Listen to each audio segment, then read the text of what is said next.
খুলতে পারলেই আপনারা 5 থেকে 6 বছর এলইডি বাল্বটা ব্যবহার করতে পারবেন। একদম সহজ সরল সিস্টেম।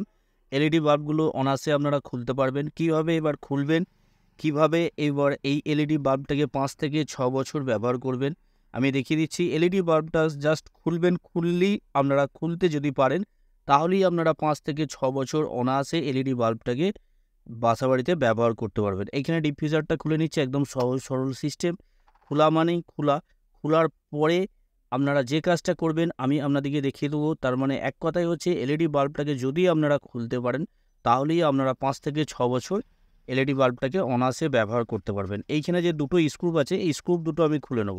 স্ক্রুপ দুটো এইখানে খুলে নেব। খুলে নেওয়ার পর আমি আপনাদেরকে দেখিয়ে দিচ্ছি কিভাবে আপনারা 5 থেকে 6 বছর এলইডি বাল্বটাকে অনায়াসে ব্যবহার করতে পারবেন। এইখানে সুন্দরভাবে আমি দুটো স্ক্রুপকে খুলে নেব। খুলে নেওয়ার পর আপনাদেরকে দেখিয়ে দিচ্ছি কিভাবে আপনারা 5 থেকে 6 বছর ব্যবহার করবেন। B22 ক্যাপের উপরে যে দুটো পয়েন্ট আছে এই দুটো পয়েন্টকে খুলে নেব। এই দুটো পয়েন্টকে খোলার জন্য যে কোনো টেন্সার বা ওপেনার দিয়ে এইভাবে যখনই চার মারবেন তাহলেই অনায়াসে খুলে যাবেন। কেননা এই এলইডি বাল্বগুলো মার্কেটে যখন কিনতে যাওয়া হয় খুবই সস্তা, খুব বেশি হলে 20 থেকে 25 টাকা দাম, তার বেশি দাম না। এই 20 থেকে 25 টাকা এলইডি বাল্বগুলোকে কিনে আপনারা যদি 5 থেকে 6 বছর ব্যবহার করতে পারেন তাহলে কোনো রকম গ্যারান্টিযুক্ত এলইডি বাল্বের দরকার পড়বে না। এই ক্যাপগুলো সুন্দরভাবে এইভাবে খুলে নেব। খুলে নেওয়ার পর আমি আপনাদেরকে সিস্টেমটা দেখিয়ে দিচ্ছি কিভাবে 5 থেকে 6 বছর এলইডি বাল্বগুলো ব্যবহার করবেন বা কীভাবে এই এলইডি বাল্বগুলো নষ্ট হয়ে গেলে রিপেয়ারিং করবেন। আমি এই ভিডিওটার মাধ্যমে আপনাদেরকে সব কিছু বলে দেবো। এখানে আমি একটা পয়েন্ট খুলেছি, এইখানে একটা পয়েন্ট খুলেছি দেখতে পাচ্ছেন। আপনারাও এইভাবে একটা পয়েন্ট খুলে নেবেন। আর এইখানে যে হিটসিঙ্ক প্লেটটা আছে এই হিটসিঙ্ক প্লেটটাকে আমি এইভাবে চার দিয়ে তো প্রথমবার যখন খুলবেন পাঞ্চিং করা থাকে, চাপ থাকবে, সেই কারণে আপনারা যখন এই খুলবেন তখন এইভাবে টেন্সার দিয়ে এইভাবে চারিদিক দিয়ে এইভাবে ঘুরিয়ে নেবেন, তাহলেই অনায়াসে এইখানে প্লেটটা খুলে যাবে। এইভাবে একটু চাপ দেবেন, চাপ দিলেই খুলে যাবে। খুলে নেওয়ার পর একদম 100% গ্যারান্টি, দীর্ঘদিন ধরে আপনারা এই এলইডি বাল্বটাকে ব্যবহার করতে পারবেন অনায়াসে। এইখানে এবার যে কাজটা করতে হবে আপনাদেরকে বলে দিই। এইখানে যে স্ক্রুপগুলো খুলে নিলাম দেখতে পেলেন। এইখানে খুলে নেওয়ার পর এইখানে ভিতরে একটা কাগজ ঢোকানো আছে, এটাকে আমি বার করে নেবো। এইখানে যে একটা তার আমি খুলেছিলাম সেই তারটাকে বার করে নেবো। এইখানে যে তারটা আছে এই তারটাকে বার করে নেবো। তবে এইখানে স্ক্রুপটা খোলার দরকার নেই, তো আমি আপনাদেরকে খুলে দেখালাম, এই কারণেই খুললাম। এইখানে ভিতরে যে এইখানে দেখতে পাচ্ছেন, এইখানে আমি একটা পেস্ট, সিলিকন পেস্ট আমি লাগিয়েছি। এই পেস্টটা অবশ্যই লাগিয়ে নেবেন, কেননা দীর্ঘদিন ব্যবহার করতে গেলে এই পেস্টটা অবশ্যই লাগানো দরকার। কেননা এই পেস্টটা যদি না লাগান তাহলে দীর্ঘদিন আপনারা কোনো মতেই ব্যবহার করতে পারবে না এলইডি বাল্ব। এবার এই সিলিকন পেস্ট যদি না আপনাদের কাছে থাকে, এই পেস্টগুলো মার্কেটে কিনতে গেলে অনেকটাই দাম, সে কারণে যদি না থাকে তার বিকল্প কী লাগাবেন সেটাও আমি এই ভিডিওটার মাধ্যমে বলে দেবো। একদম সস্তায় লাগাতে পারবেন, একদম অল্প খরচার মধ্যে। এই সিলিকন যে পেস্টটা মার্কেটে কিনতে গেলে প্রায় 120 থেকে 130 টাকা দাম আছে। এবার সস্তায় কীভাবে আপনারা লাগাবেন সেটাও আমি দেখিয়ে দেবো। এইখানে সিলিকন পেস্ট আমি আপনাদেরকে এই পেস্টটা লাগিয়ে দেখাবো না, কেননা এই পেস্টটা তো আমি আগের ভিডিওতে লাগিয়ে দেখিয়ে দিয়েছি। আর এই পেস্টটা লাগিয়ে দেখাবো না, তার কারণ হচ্ছে এত দামের পেস্ট হয়তো অনেকে কিনতে পারবে না, তার জন্য আমি অল্প দামের একটা পেস্ট আমি আপনাদেরকে লাগিয়ে দেখাবো। তার জন্য আমি এই স্ক্রুপগুলো খুললাম, এমনিতে স্ক্রুপগুলো খোলার দরকার নেই। এবার এইখানে যে B22 ক্যাপ থেকে আমি একটা এইখানে যে পয়েন্ট করা থাকে সেই পয়েন্টটা আমি খুলে নিলাম। খুলে নেওয়ার পর যে কাজটা করতে হবে আমি আপনাদেরকে বলে দিই। প্রথমে আমি এইখানে কম দামের যে পেস্টটা আছে পেস্টটা লাগিয়ে দেখিয়ে দেবো, তারপরে আমি ওইখানে যে পার্টসটা লাগাবো পার্টসটা লাগিয়ে দেখাবো। এইখানে দেখতে পাচ্ছেন এই পেস্টটা মার্কেটে কিনতে গেলে খুব বেশি হলে 10 থেকে 15 টাকা দাম নেবে, তার বেশি দাম নেবে না। এই পেস্টটা কিনতে গেলে 120 টাকা দাম আছে। এই হিটসিঙ্ক পেস্টটা যদি আপনারা কেনেন 5 থেকে 10 টাকার মধ্যে বা 10 থেকে 15 টাকার মধ্যে আপনারা পেয়ে যাবেন। তো মার্কেট হিসেবে দাম কম বেশি হয়। পেস্টটা একই সিস্টেম, ওই পেস্টটাও যেভাবে লাগানো হয় এই পেস্টটাও সেইভাবেই লাগানো হবে, কোনো রকম আলাদা কোনো সিস্টেম নাই।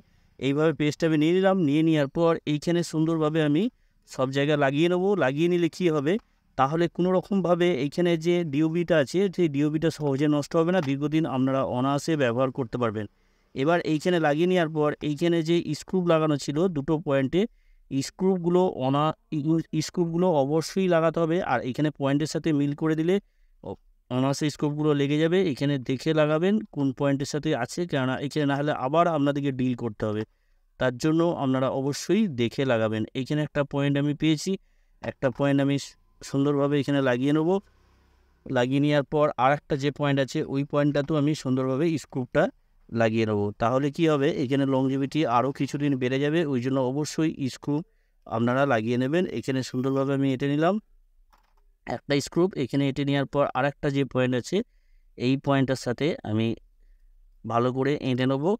এখানে অবশ্যই স্ক্রু দিতে হবে। স্ক্রু না দিলে কিন্তু কোনো রকমভাবেই এখানে এলইডি বাল্বটা দীর্ঘদিন ব্যবহার করতে হবে। তারপর আমি যে পেস্টটা লাগিয়ে দেখালাম এই পেস্টটাও আপনারা লাগিয়ে নেবেন। এইখানে দেখতে পাচ্ছেন এখানে একটা তার আমি খুলেছি, দুটো তার সরাসরি B22 ক্যাপ থেকে দুটো তার আসছে ডাইরেক্ট সরাসরি 220 ভোল্ট এসি সাপ্লাই থেকে এলইডি বাল্বটা জ্বলে, কোনো রকম ডাইভার সার্কিট নাই। এইখানে যে কাজটা করবেন, এইখানে পেস্টটার ব্যাপারটা আপনাদেরকে বলে দিলাম। পেস্টটার ব্যাপারটা আপনারা আশা করি বুঝতে পেরেছেন। এই পেস্টটা মার্কেট থেকে কিনে নিয়ে আসবেন, হিটসিং পেস্ট। এখানে দেখতে পাচ্ছেন এই হিটসিং পেস্ট বললেই আপনাদেরকে দিয়ে দেবে। এইখানে এবার যে পার্টসটা লাগাবো, এইখানে এই ধরনের একটা পিএফ লাগবে। এইখানে দেখতে পাচ্ছেন এখানে একটা পিএফ ক্যাপাসিটার নিয়েছি, এটা নন পোলার, কোনো রকম দিক নেই, আপনারা যেদিকে খুশি লাগাতে পারবেন। এখানে দেখতে পাচ্ছেন 105 যে 400 ভোল্টের একটা পিএফ নিয়েছি। এই পিএফটা এইখানে সরাসরি আমি একটা পয়েন্টের সাথে, যে কোনো একটা পয়েন্টের সাথে সোল্ডারিং করে নেবো। সোল্ডারিং করে নিয়ে আপনাদেরকে এবার B22 যে ক্যাপের যে একটা পয়েন্ট আমি তার খুললাম ওই পয়েন্টের সাথে লাগাবো। আপনাদেরকে লাগিয়ে প্র্যাকটিক্যাল করে আমি দেখিয়ে দিচ্ছি। এখানে একটুখানি পেস্ট লাগিয়ে নিলাম যাতে করে আমার সোল্ডারিং করতে সুবিধা হয়। এইখানে এবার সুন্দরভাবে সোল্ডারিং করে নেবো। তারটা পেঁচিয়ে নিলেও হবে, কিন্তু সোল্ডারিং করে নিলে কী হবে, কোনো রকম লুজ কন্ট্যাক্টের সম্ভাবনা থাকবে না। তার জন্য আমি এখানে সোল্ডারিং করে নেবো ভালো করে। এখানে সুন্দরভাবে এখানে সোল্ডারিং করে নেবো, কোনো রকম যাতে লুজ কন্ট্যাক্ট না থাকে। এই পিএফটা মার্কেটে আপনারা অনায়াসে কিনতে পেয়ে যাবেন। খুব বেশি হলে 2 টাকা থেকে 5 টাকার মধ্যে দাম হবে, তার বেশি দাম হবে না। এইখানে পিএফটা আমি এইখানে এইভাবে লাগিয়ে নিলাম। লাগিয়ে নেওয়ার পর এইখানে একটা পয়েন্ট যে আমি পয়েন্টটা খুলেছিলাম এই পয়েন্টের সাথে, এইখানে দেখতে পাচ্ছেন এইখানে এই পয়েন্টের সাথে এইখানে তারটা আমি একটা পয়েন্টের সাথে লাগিয়েছি। আর একটা যে লেগ আছে এই লেগটা সরাসরি আমি B22 ক্যাপের সাথে আমি লাগিয়ে নেবো। সরাসরি B22 ক্যাপের সাথে এখানে সুন্দরভাবে লেগে যাবে। আপনারা একটু চেষ্টা করলে লাগিয়ে নিতে পারবেন, কোনো রকম কোনো কিছু অসুবিধা হবে না। এইখানে লাগিয়ে নেব। লাগিয়ে নেওয়ার পর এইখানে যে ডাইভার সার্কিট থাকে, এইখানে দেখতে পাচ্ছেন ভিতরে কোনো রকম কিন্তু ডাইভার সার্কিট নাই।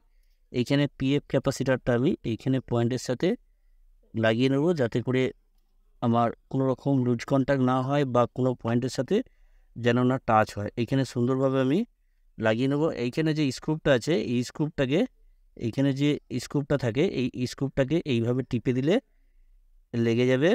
আমি যেভাবে লাগাচ্ছি দেখতে পাচ্ছেন এইভাবে আমি লাগিয়ে নেব। এইভাবে সুন্দরভাবে, হয়তো একটু চাপ হবে কেননা এমনি তারের জায়গায় এইখানে যে এটা লাগিয়েছি আমি, যে পিএফ ক্যাপাসিটারটা লাগিয়েছি, এই পিএফ ক্যাপাসিটারের লেগগুলো একটু মোটা আছে, তার জন্য একটু চাপ হবে কিন্তু লেগে যাবে।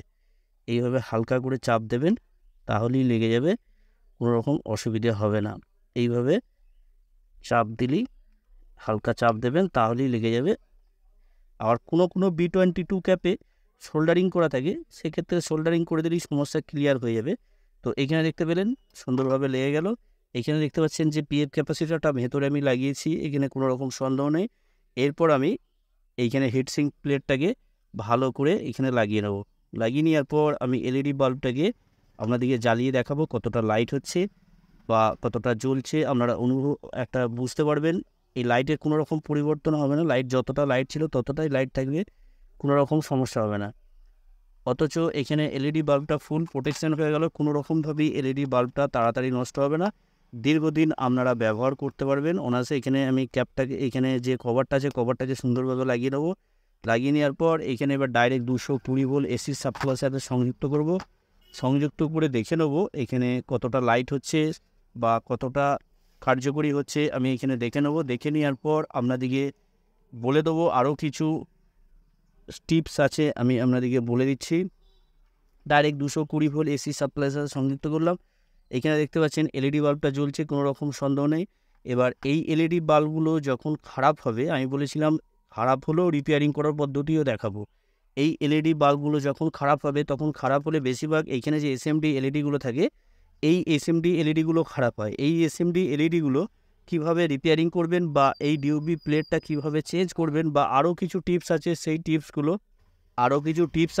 টিপসগুলো আমি এই ভিডিওটা যদি বলতে যাই এই ভিডিওটার মাধ্যমে তাহলে অনেকটা বড় হয়ে যাবে। অলরেডি আমার ভিডিও আপলোড করা আছে আমার চ্যানেলে, যেয়ে দেখে আসবেন কীভাবে রিপেয়ারিং করবেন। একদম অল্প খরচার মধ্যে আপনারা রিপেয়ারিং করে নিতে পারবেন এই সস্তা এলইডি বাল্বগুলি। এই রিপেয়ারিং করে নেওয়ার পর আবার দীর্ঘদিন ব্যবহারও করতে পারবেন, সেই বিষয় নিয়েও আমার ভিডিও আপলোড করা আছে। অবশ্যই ওই ভিডিওটা আমার চ্যানেলে যেয়ে দেখে আসবেন। এবার আমি আরেকবার আপনাদেরকে টেস্ট করে দেখিয়ে দিচ্ছি এলইডি বাল্বটা কতটা জ্বলছে। এখানে ডাইরেক্ট 220 ভোল্ট এসি সাপ্লাইয়ের সাথে সংযুক্ত করলাম। আশা করি আপনারা বুঝতে পারলেন এলইডি বাল্বগুলো কীভাবে আপনারা দীর্ঘদিন ব্যবহার করবেন ফুল প্রোটেকশন দিয়ে। ভিডিওটা যদি ভালো লাগে অবশ্যই একটা লাইক করে দেবেন, লাইক করতে ভুলবেন না। আর এই ধরনের ভিডিও পাওয়ার জন্য অবশ্যই চ্যানেলটিকে সাবস্ক্রাইব করে অল নোটিফিকেশন অন করে রাখবেন।